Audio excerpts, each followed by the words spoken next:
Hello, good evening. Masing katulugan ta guys, no? Tonight, I'm gonna show you my skincare. So, bago ra ko na human og kanang sa cleanser guys, no? Naghilamos na ko. And kana nga mga products guys, gikan na sa Lux Organics. Nakita rin ako na siya sa TikTok. Ug ako ang gi-check sa Watsons, available din siya. So, na-purchase ko. So, kana akong gi-apply guys, no? Toner na siya. So, after sa cleanser, toner, para mas limpyo siya guys bago ka magbutang og serum, moisturizer, and etc. So, kana siya guys, sunod is serum. Mao na ang pinaka-importante sa skincare guys. So, mag-effect na siya, mag-white jud ang imong face. Na more serum kay lapad mo tag face.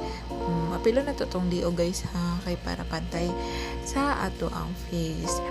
Then, second is moisturizer.